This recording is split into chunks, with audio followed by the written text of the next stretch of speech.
آج میں بات کروں گا غزہ کی۔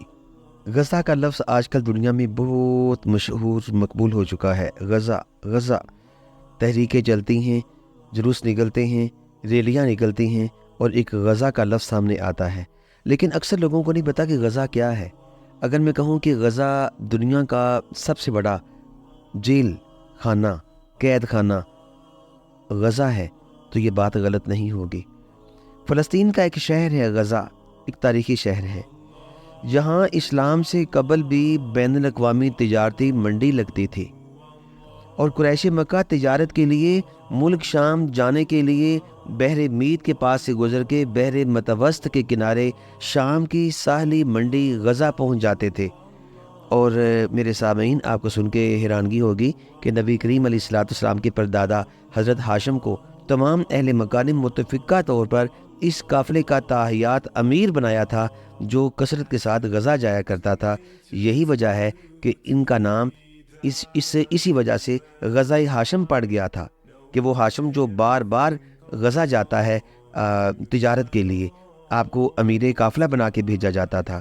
اور ایک تجارتی سفر میں نبی کریم علیہ السلام کے پردادا کا انتقال، حضرت ہاشم کا انتقال بھی غزہ میں ہی ہوا تھا، اور آپ کی تدفین، آپ کی قبر مبارک بھی غزہ میں ہے۔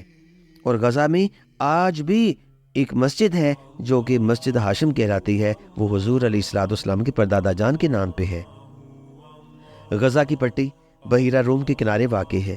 یہ جو غزہ ہے نا، یہ بیت المقدس سے 104 کلومیٹر دور ہے، 104 کلومیٹر۔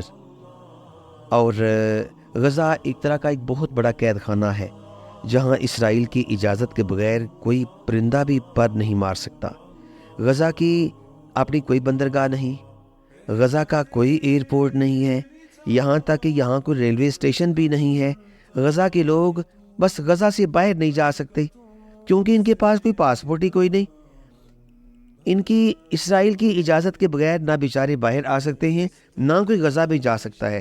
دنیا کا کوئی حکمران اس کو یہ اجازت نہیں ہے کہ وہ غزہ کے اندر جا سکے، کیونکہ داخلے کے لیے اسرائیل کی اجازت لینا پڑتی ہے نا۔ عام آدمی کی کیا بات، بڑے بڑے طاقتور ممالک کے سیاسی قائدین کو بھی وہاں غزہ میں داخل ہونے کی اجازت نہیں ہے۔ غزہ ایک ایسا مقام ہے جو باقی دنیا سے پوری طرح کٹا ہوا ہے۔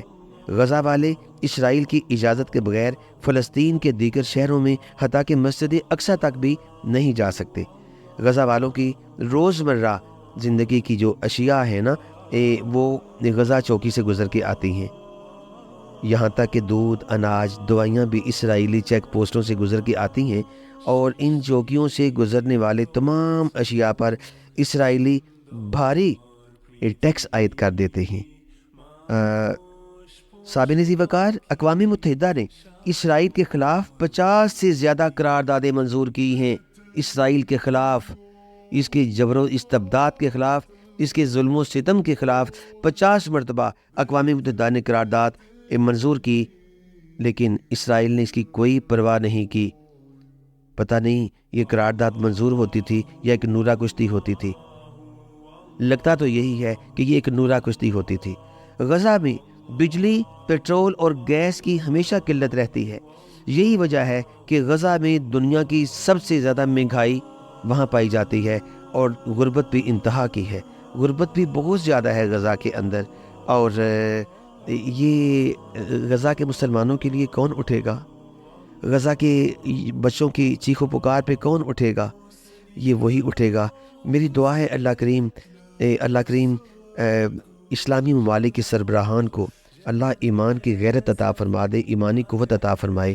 میری دعا ہے اللہ کریم پاکستان کی فوج کے اندر ایک ایسا جوش اور ولولہ پیدا کر دے کہ یہ اٹھیں اس بات کی پرواہ کیے بغیر کہ ہمارا انجام کیا ہوگا، ہم بچیں گے کہ نہیں بچیں گے، پاکستان رہے گا نہیں۔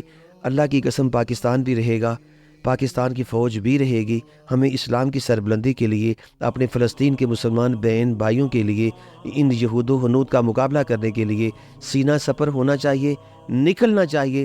اللہ کی مدد آئے گی، اور انشاءاللہ پاکستان کا نام، افواج پاکستان کا نام پوری دنیا میں سر بلند ہوگا، اور پاکستان کا پرچم دنیا میں سب سے بلند پرچم ہوگا۔